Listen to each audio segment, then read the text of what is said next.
Well, this is an experiment. I'm not sure I want to admit this, but I am actually doing this while I'm driving. I am on my way to Half Moon Bay. It's an absolutely gorgeous, stellar day. If I wasn't driving, I would turn the camera so you could see it. Super beautiful day today, and I'm in a patch where there's a fair amount of traffic.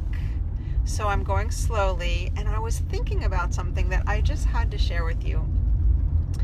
Impatience is definitely one of my life journey lessons. I'm not a patient person, and it's gotten me in trouble sometimes. It's definitely kind of challenging. The way that it shows up in kind of the bigger picture is I just want things now, especially if I get like a really great idea, or I can be impatient if I have to stand in line. I'm just not the most patient person.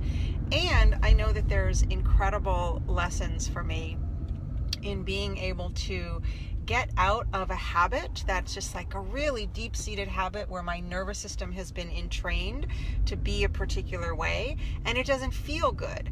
So one of the places that can come up for me that's really quite a metaphor, an analogy, is driving. Because the whole thing with driving is I'm in the car, but I want to be there. I want to be somewhere. I know where I'm going, which is the complete opposite of just fully enjoying the journey, like enjoying getting there. Like right now, yeah, there's some traffic, not crazy about that. Yes, I know where I'm going.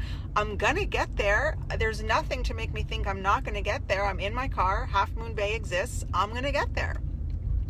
So as I was kind of feeling into some of my impatience and like, oh shit, there's traffic, all of a sudden I looked around and it was like, oh my God, gorgeous friggin' day, like gorgeous, beautiful day. And I saw this lake and there's all these trees, and I noticed that I'm in a really comfortable car and I have water and I don't have to pee that badly. So it's like, what's the problem? Why not just enjoy the journey? And I gotta say, one of the biggest themes and issues that I coach my clients through, this is still working. Let me see what that says. I can't see. Anyway, both my male and female clients is, they want to be in a relationship. They want to meet somebody.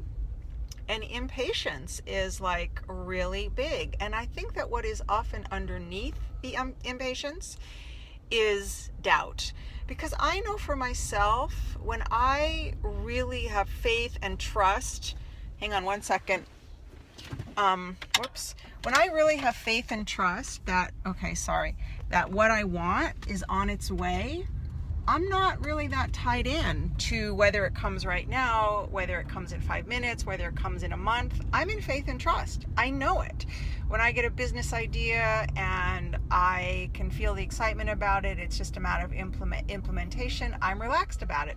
But when there's something that I want to do that I feel urgency around, that's usually because I'm not in, hey Alice, I'm not in faith and trust around it. So there's this part of me that's kind of in tension and friction because I don't really have full faith and belief that what I want is going to manifest.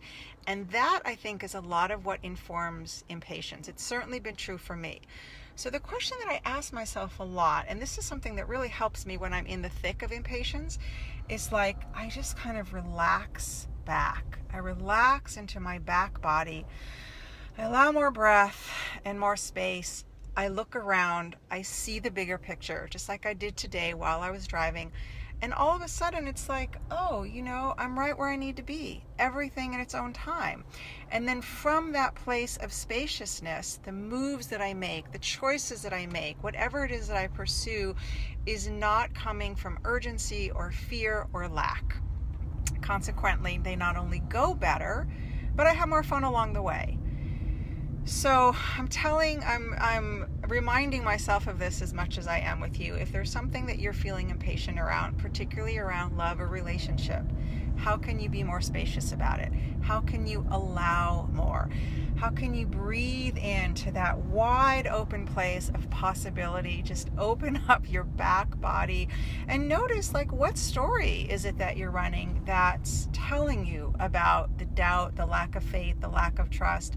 And how can you shake that out? How can you let that go a little bit? Because it really contributes to kind of like a fighting against ourselves. There's one part of us that really wants something and another part that doesn't believe it's possible. So I know that when I relax and allow, almost everything is possible. And I really saw this recently with my kind of, dating endeavors. Like, I didn't have any doubt about meeting men that were going to be good fits for me. I mean, literally, it kind of happened overnight once I sort of said to the universe, okay, I'm done dating for the sake of dating. Now I'm actually dating for awesome connections. And then I relaxed. So anyway, I'm going to wind up because I'm actually starting to be on a windy road. This was a really fun way to pass some time and share part of my Saturday with you. And I wish you a day full of patience and joy. Bye.